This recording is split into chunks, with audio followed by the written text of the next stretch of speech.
All right, Coach, what's your first couple thoughts after picking up a 78-73 victory over Long Beach State? I was really proud of the young ladies. I thought we did a great job, with our pressure defense in the second half and taking a good Long Beach State team out. I mean, Long Beach State's a good team and shot the ball much better than they've been shooting it all year. From threes in the first half, they were 3 for 7, and they made 6 for the game. I was just proud of the kids because we showed a lot of intensity, a lot of toughness, and battled back from 12 down in the second half. That says a lot about us.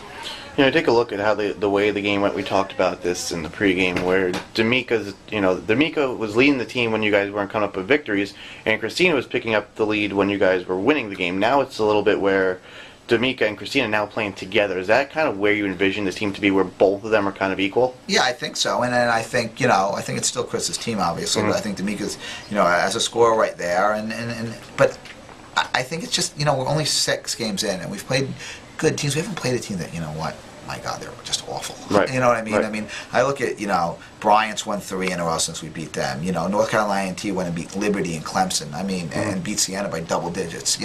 We've played good teams, right. and I think it helps us. But I think the problem with that is we've played a lot of games. We haven't had a lot of practice time, and we're going to have one more week of non-practice time. Then I think you'll see a big improvement for the team in the next 3 weeks after that, before we get into MAC play. But I wanted this. I wanted to get them games. I wanted to get them to learn to play with each other. I mean, we rely on 2 freshmen, and honestly, Sabrina might as well be a freshman because she didn't play much last year. So we rely on 3 brand new kids, and they've really helped us along with our veterans and obviously Sue. Coach, how big is it for having a third scorer, Diana Hubbard, 15 points coming off the bench, to help out D'Amica and Chris? It's funny, Coach Abadi just walked in. We talked about today.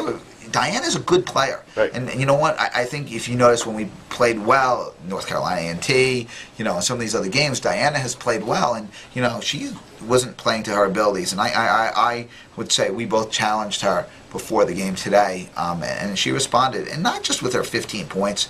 I thought she played with energy. Her energy in the press and all that stuff was great. And even though she had 2 rebounds, she was fighting and battling in there all day, and that's why she's a junior. I expected that of her. We talk about this also, the fact that when you get out rebounded, you kind of take the game out of your hands. You out rebounded them almost 2-1. Your offensive rebounds were 18-6 to them. Spoke with Coach Kelly about this, and you guys only had really yesterday to talk about it. I guess your message was pretty clear about rebounding. Well, I give the staff a tremendous amount of credit. They really, really focused on it, and they really pushed the kids. And obviously we can push them all we want. It's a matter of the young ladies responding, and they did, and stuff like that. Especially since we did have, for us, 16 turnovers. I think 4 in the second half, but that's uncharacteristic of us. We usually only turn it over about 12 or 13 times in a game now. We had one game we had a lot, but all the other games, and so how are we going to make it up? Well, let's beat them on the boards and beat them 50 or 28. And if we didn't get all 50 of those rebounds, we wouldn't have won the game. Right. Tamitza has been kind of night and day sometimes. She's been terrible, and she had a good game today. I'll be honest. I mean, it's nothing we haven't told her. She had a long talk with Coach Kelly yesterday, and Tamitza cares greatly about the program. That's why she's a captain, and she's a wonderful young lady, tremendous person, and a very good player. And today you started to see her start to break out of her slump. She didn't look tired. She played with energy, and she had 9-9, played good defense. And I think if we can get her onto her abilities, that'll give us even a 4th scorer and a very good player. And I thought Sabrina played well for us again too, 9-5, and only played 18 minutes, couple blocks. She's really coming on for us too, little by little. Talk to us a little bit about this Long Beach State team. Their center Clark picks up 2 quick fouls, only gets 4 minutes in the first half, and then more their leading scorer fouls out of the game. And we were talking about it on the air about when her 5th foul. I'm not sure if maybe Coach Wynn should have maybe pulled her back to not have to commit that foul. Maybe she would have been in the game a little bit more. But the Spargo kid coming off the bench, the freshman, really had 16 in the first half and then kind of went cold in the second half. You kind of have to expect that, I think, from a freshman. But what was your feeling on her? Well, we were excited when Clark got the 2nd foul because I think she's a wonderful player. I really do. I told her that after the game. But you know what? To their credit, and which is why they're a good team, there's no way they're going to finish in 9th place in their league. Top 4 or 5.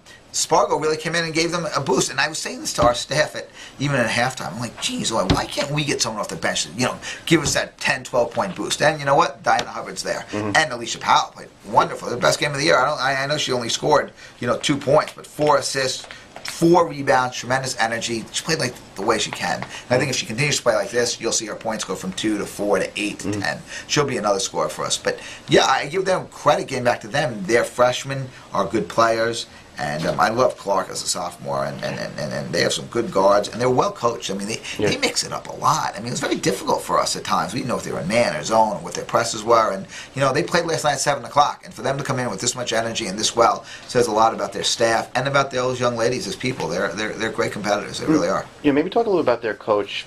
She did play at USC, so she knows what it's like to bring in some big time players, and to have recruiting classes of Spargo and Clark to come in, must speak a lot of volumes about their program. It does, and I think McDonald's a very good player as well, and they had another freshman that had to sit out today because she is injured.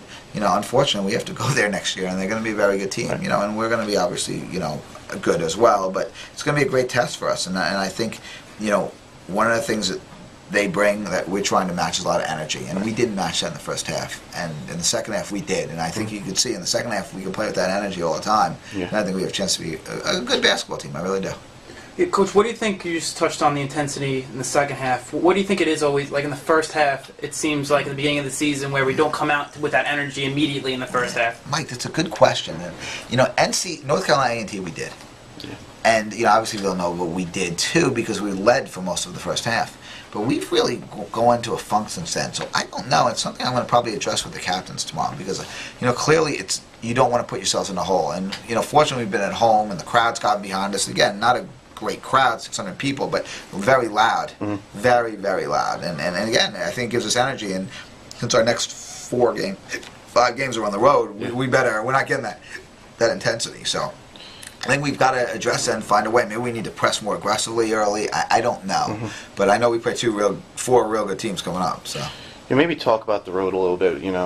It's not often that a team hits a 6-game road trip in the finals time. A lot of the kids probably have a lot of things on their mind, and being on the road, I think, kind of alleviates the pressure for some of them because they don't have to see their classmates and hang out in the dorms and stuff like that. Maybe, not get themselves in some trouble by not studying and watching TV and all that stuff. I think we'll have we have study halls on the road, and I think part of the reason we are going to go away this week is not finals till next week. So they're gonna go to all their classes on pretty much on Tuesday, and they'll miss a couple of days of class, but for the most part, we have our staff is set up study hall and also to be with them to help them, and I think it's going to give them a little sense of time of being away and being able to focus on their studies, and then just 2 hours of basketball as opposed to here, the social aspect. I mean, let's be honest, it's a social aspect. It's difficult for them, and I think especially for our young kids, it should help them. And then, then we'll be, we're here for finals. We'll be here for our study day. We'll be here for all that stuff. We don't have any games that week, so they'll have a lot of time to go to class for a few days and then take that study day. We're not going to practice, and they'll be able to study all day. So that's something we really want to focus on. What do you think one thing you should take from this game leading into the Ohio trip? We need to rebound the basketball, Mike. Because, again, that's going to be our chance to beat those teams. They're very good teams. They shoot the ball very well, but we need to get more possessions. And I think we're not going to turn them over a lot, so we got to get possessions. And how can we do that? Is by rebounding the basketball and not giving them second possessions. So, they're both very good teams. I mean, Toledo and Miami, super well coached, excellent players. But it's a good test for us. We're not going to probably, face too many teams as good as they are in our league, and that's why I'm excited for that test. Marist is obviously, but obviously we have good teams, but on the road, I mean, I think both teams it's their kids' day. We'll probably have over 3,000, 4,000, 5,000 fans at the game, so it's gonna be a hard environment. But that's what we want to put our kids in. So when we play at Marist, we play at Fairfield, and it's really loud. We're able to handle that. Now, going into these next 2 games, obviously 2 uncharacteristic start times, and obviously they probably are both kids' days. Was that something? And it's a great thing. To get they asked me about it. Yeah, was that one of those? They did, and I was excited. I said absolutely, because in the max, if you're the number 1 seed, you play at 11:30 in the semis or 1 o'clock in the quarters, and if you're the number 2 seed, you play at 9 a.m., which we've played that game a lot. It's good. We want to put them in different environments, and I wanted to make it a back-to-back like I did, because in the max, you'll play 1 game here and 1 game there. And listen, maybe it won't help us win. Listen, if we had an extra day, maybe it would help us be more effective against Miami of Ohio. But in the grand scheme of things, when it comes down to the playoffs, which is what's most important, we would have had this as a second back-to-back like we did with our tournament, and we can refer back to it, and we could teach them, and we could talk to them, and have them understand the scouting report without going through it. That's why we're doing it. Listen, will it help us beat Miami of Ohio? No.